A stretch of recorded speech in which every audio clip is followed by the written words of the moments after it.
So this road now is one way because of the coronavirus and social distancing, and it seems really busy. Has it always been this busy, this part of town? Well, it's been a bit busier now it's less busy now because of coronavirus, but I mean years ago there used to be traffic jams here, a couple of 100 years ago. Wow. There were traffic jams of carriages and horses down here. Oh, fantastic. Because this road was the Great North Road. It was the main road from London to York and off to Edinburgh.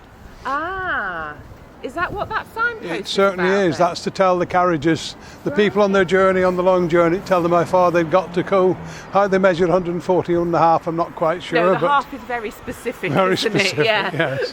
So what was this building then? Was this quite important? It's now called the Herbalist. Until recently that was the White Hart, which was it was the travel lodge of its day in the 1700s. Cool. It was where a lot of the coaches and the post horses and everything would stop on the journey from York down to London. They'd stop and they'd stay the night, they'd change horses, they'd get a meal, they'd have a break, and they'd deliver the post or collect the post. Oh, so it was the post as well? It was, yes. So There were. We're told there were quite often 19 carriages a day would be calling in here. Very much the motorway service station or the travel lodge of its day. Very busy indeed.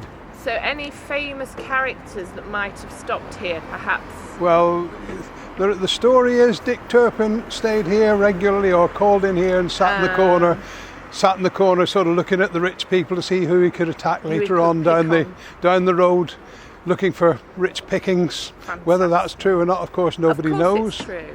100% it's Absolutely, true. yes. So this would have just been a mass of carriages, really busy, people in and out of there, having their horses changed over on different stages of their journey. Yeah, absolutely. Wow. Gosh, and we can go for a drink later. Fantastic. Well, we can. There's a really nice, the place where the coaches used to go in the yard. We'll go in there later on, but it's now an area you can sit and have a drink, but it used to be really busy with the carriages. People would come in, they'd ring a bell, and some of the people would come out and help them get down, and they'd have a change of horse. It must have been really smelly, but you've still got the old mounting block in there.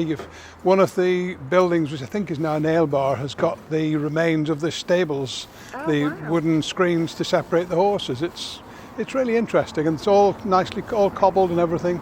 Nice. So people could, when it's open, people could go in the courtyard, have a nice drink, and see all the original features of the old building. I thoroughly recommend it. Yes. Wow, and get a bit of the old atmosphere. And imagine all those coach and horses coming through. And we're so lucky because for years it was a bit of a mess. It was derelict and neglected. And a few years ago, some local businessmen spent a lot of money on it. They've done a really good job improving it. It's really something for the town to be proud of. It's great. Fantastic. See you later. Yeah. Okay.